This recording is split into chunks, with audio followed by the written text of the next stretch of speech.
बिस्मिल्लाहिर्रहमानिर्रहीम। Hello viewers, अस्सलाम वालेकुम। उम्मीद करता हूँ आप सब ठीक होंगे।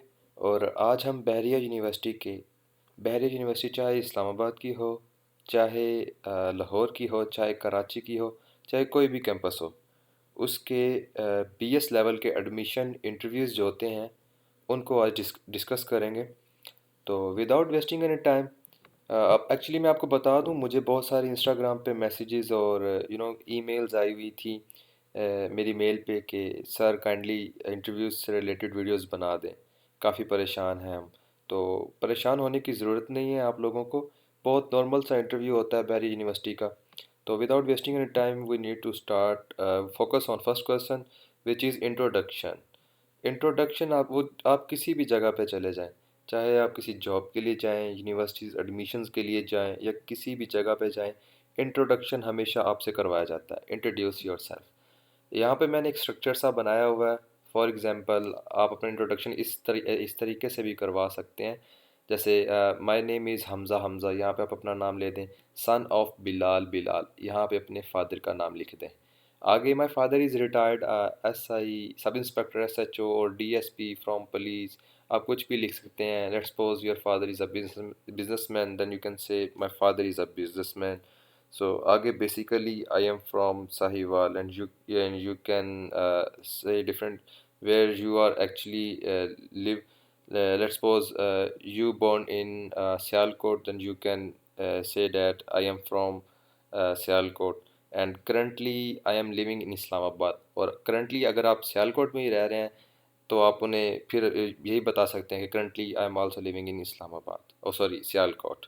तो आगे अबाउट माय क्वालिफिकेशन, क्वालिफिकेशन के बारे में बता देना है।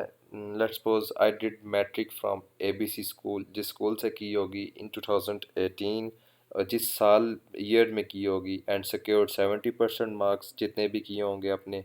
और आगे similarly, and I did my FSc from ABC college, जिस कॉलेज से आपने अपनी एफएससी की होगी इन 2020, जिस ईयर में आपने की होगी, एंड सिक्योर्ड 70% मार्क्स, या जितने आपने परसेंट मार्क्स सिक्योर किए होंगे। आगे उसके बाद आपने अपना फैमिली बैकग्राउंड के बारे में बता देना है। जैसे यहाँ about my family background, we are 5 brother and have a 1 sister. और आप अपने बारे में बता सकते हो, जितने आप भाई हो, जितनी बहनें हैं आपकी। और आगे आपने बता देना है वो क्या काम करते हैं भाई। For example, all my brothers are doing private jobs, my sister is consulting food engineering from ABC university, and my mother is a housewife. आप अपने भाइयों के बारे में बता सकते हैं। अगर वो प्राइवेट जॉब्स नहीं कर रहे, पढ़ रहे हैं, तो you can say all my brothers are consulting studies, या कुछ भी आप कह दें। या पर्टिकुलरली आप बताना चाहें तो आप उनका इंडिविजुअली हर एक भाई का बता सकते हैं, या उनमें से जो जैसे भी आसानी के साथ आप बता सकते हैं। और एंड पे आप अपने, अगर आपकी मम्मा कुछ करती है, मदर्स, तो आपने बता देना है otherwise my mother is a house wife, इस तरह आप कह सकते हैं। अच्छा, पहला इंट्रोडक्शन हमारा हो गया है। उसके बाद जो सेकंड इम्पोर्टेंट क्वेश्चन है वो है वाई बहरिया और वाई बी एस। मतलब आप पहले इस पे फोकस कर लेते हैं, वाई बहरिया पे। आप जब बहरिया यूनिवर्सिटी में टेस्ट देने जाते हो तो शायद आपको भी उनसे उन्होंने आपसे वो रिव्यू लिया हो। नहीं तो वो किसी किसी बच्चे से लेते होते हैं।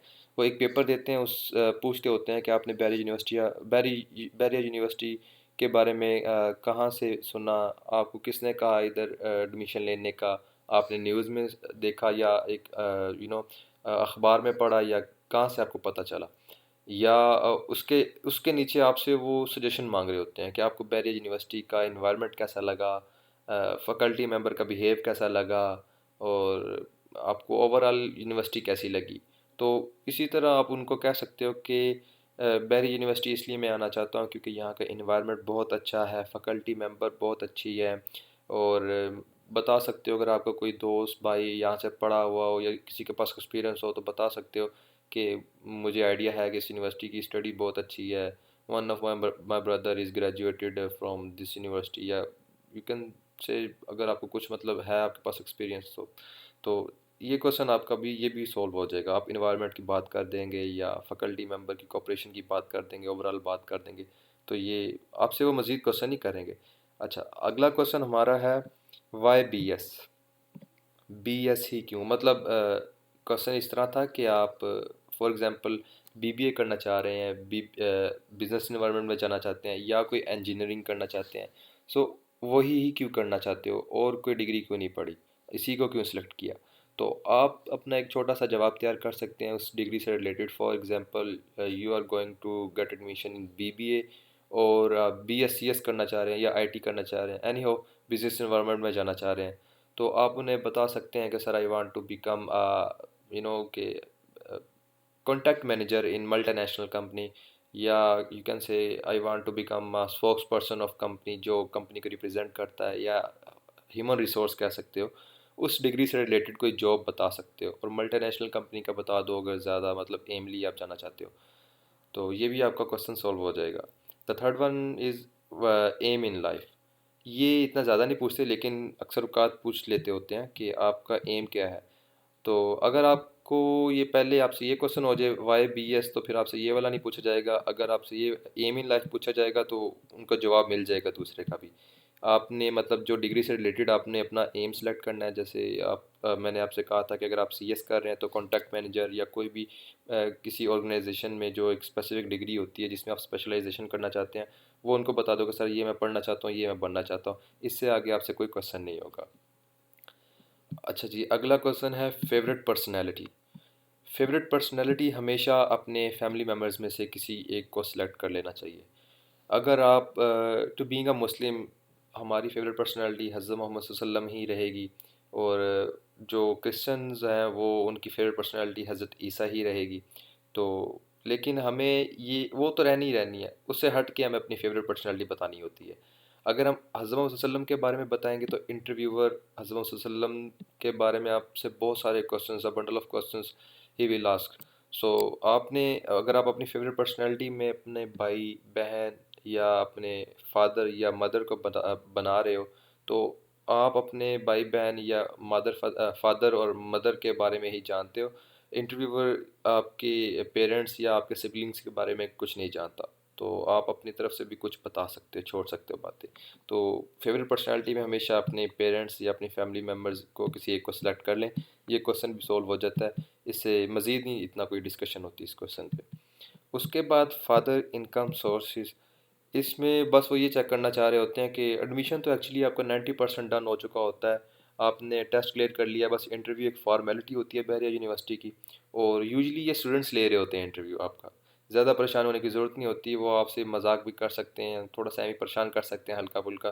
तो बी रिलैक्स, और कोई इतना ख़ास इंटरव्यू और कोई रॉकेट साइंस जैसे क्वेश्चन नहीं होते, सिंपल सा इंटरव्यू होता है। और ये फादर इनकम सोर्सेज इसलिए पूछेंगे कि आपको फ़ीस जमा कराने में कोई मसला तो नहीं होगा, उससे हट के कोई इसका कोई लॉजिक नहीं होता। आखिरी क्वेश्चन आपसे मतलब वो 3 से 5 जनरल नॉलेज के क्वेश्चन पूछ सकते हैं फॉर्मेलिटी के तौर पे। और एडमिशन आपको मैंने बता दिया, आपका 99% आप कह सकते हो कि डन है। बस आपको ब्लंडर ना हमारे इंटरव्यू में उस उनके साथ कि उनको बहुत ज़्यादा गुस्सा है, तो वो आपका पेपर आपको पकड़ा दें और भेज दें।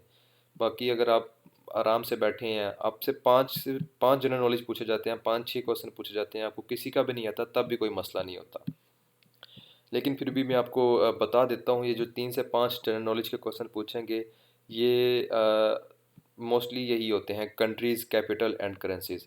अब वर्ल्ड में तो तकरीबन 193 या आई थिंक 195 कंट्रीज़ हैं, तो सभी आप याद करने की ज़रूरत नहीं होती, सिर्फ एशिया के 48 या 52 कंट्रीज़ हैं, उनके याद कर लें, उनकी कंट्री और उनके कैपिटल्स याद कर लें। लेट्स सपोज पाकिस्तान का इस्लामाबाद है, और इंडिया का न्यू दिल्ली है। इसी तरह अमेरिका, जो मतलब एशिया से बाहर है, जो फेमस फेमस है उनके भी कर लें, जैसे अमेरिका हो गया, कनाडा हो गया, यूके हो गया। और एशिया में के पाकिस्तान, इंडिया, ये जो 7 हमारे नाइबर कंट्रीज़ हैं, इनके कंट्री कैपिटल्स ये याद कर लें। और वेरी फेमस कंट्रीज़ की करेंसीज़ का आपको पता होना चाहिए, इंडिया की क्या है, श्रीलंका की क्या है। अगर नहीं भी पता तो तब भी कोई इशू नहीं होता। और उसके बाद एंड पे आपको प्राइम मिनिस्टर और प्रेसिडेंट्स का पता होना चाहिए। जैसे अब इंडिया में या पाकिस्तान में प्राइम मिनिस्टर हुकूमत कर रहा होता है, लेकिन अब अमेरिका में प्रेसिडेंशियल सिस्टम है, वहाँ पे प्रेसिडेंट हुकूमत करता है। तो जो मतलब फेमस फेमस कंट्रीज़ हैं उनके प्राइम मिनिस्टर और प्रेसिडेंट्स याद कर लें, सिर्फ 20 से 30 मिनट लगेंगे आपको, आपका लास्ट वाला क्वेश्चन भी क्लियर हो जाएगा। आपको मैं फिर बता दूँ, टेंशन लेने की ज़रूरत नहीं है बिल्कुल भी। अगर आपको जितने भी जनरल नॉलेज बेस्ड क्वेश्चन पूछे जाते हैं नहीं आते, तब भी कोई इशू नहीं है। सिर्फ ये एक यूनिवर्सिटी का एक फॉर्मेलिटी वाला इंटरव्यू होता है। मैं ऑलरेडी दे चुका हुआ हूँ। और कोई इतना ख़ास इंटरव्यू नहीं था, बस आप यूँ समझ लें कि 1 घंटे में उन्होंने तकरीबन 40 30 40 बच्चों के इंटरव्यू लेने होते हैं, कंडक्ट करने होते हैं, और वो यूजली स्टूडेंट्स ही बैठे होते हैं उधर। तो परेशान होने की ज़रूरत नहीं है। बहुत सारी मुझे जीमेल्स और इंस्टाग्राम पे वो मैसेजेस आए हुए थे मेरे फॉलोअर्स के कि सर बहुत टेंशन है कि इंटरव्यूज़ किस किस्म के होंगे, what type of general knowledge they will ask in interview. So don't be worry, ये कोई इतना, मैंने आपको पहले बता दिया, रॉकेट साइंस वाली बात नहीं होती। बी रिलैक्स इंशाल्लाह।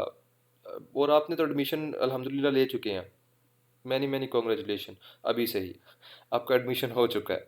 So thank you. उम्मीद करता हूँ आपको मेरी बातें समझ आई होंगी। अपना ख्याल रखें। अल्लाह हाफिज़।